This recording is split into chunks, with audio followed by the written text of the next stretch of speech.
La perte d'appétit est un problème qui touche de nombreux patients atteints de cancer. Pour faciliter l'alimentation, essayez de manger des repas légers toutes les 2 heures plutôt que 3 gros repas par jour.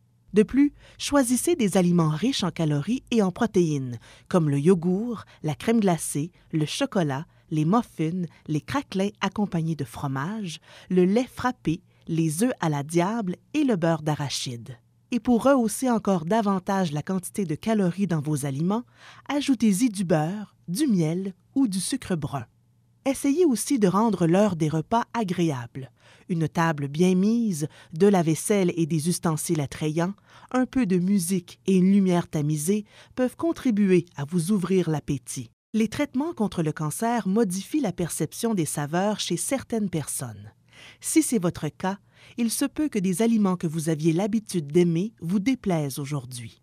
Pour régler ce problème, essayez d'ajouter des épices et des sauces aux aliments. Si la viande rouge vous rebute actuellement, optez pour les œufs, le fromage, le poisson ou la volaille. Avant de manger, vous pouvez vous rafraîchir la bouche en la rinçant avec de l'eau. Si certains aliments laissent un arrière-goût métallique, essayez de le masquer avec de la gomme sans sucre, des bonbons à la menthe ou des pastilles. Vous pouvez aussi opter pour des ustensiles en plastique. Les patients qui ont le cancer peuvent également avoir la bouche sèche ou encore avoir des infections ou des aftes buccaux qui leur ôtent l'envie de manger ou qui nuisent à leur capacité à manger.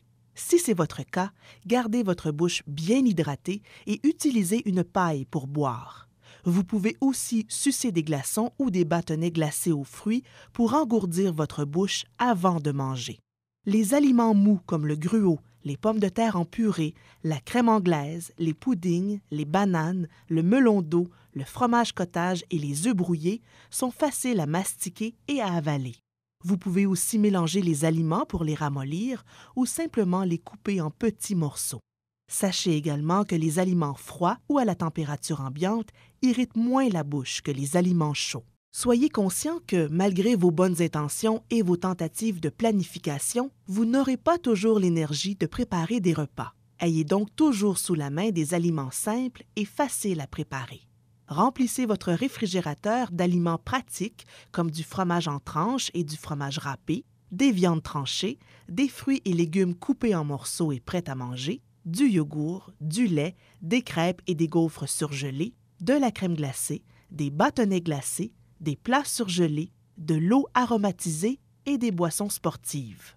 Dans votre armoire ou votre garde-manger, ayez des céréales, des barres de céréales, des muffins anglais, de la confiture, des raisins, du thon et du saumon en conserve, des fèves en conserve et du riz à cuisson rapide. Vous avez peut-être l'impression d'être inondé d'informations, mais rappelez-vous que vous n'êtes pas seul.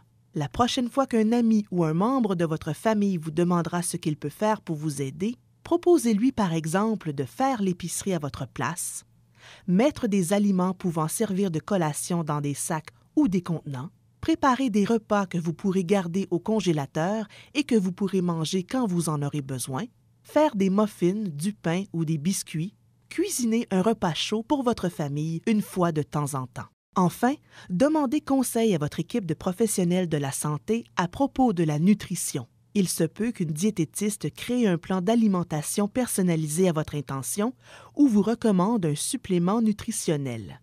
Si vous subissez une chimiothérapie ou une radiothérapie, obtenez l'approbation de votre professionnel de la santé avant de prendre des vitamines ou des minéraux.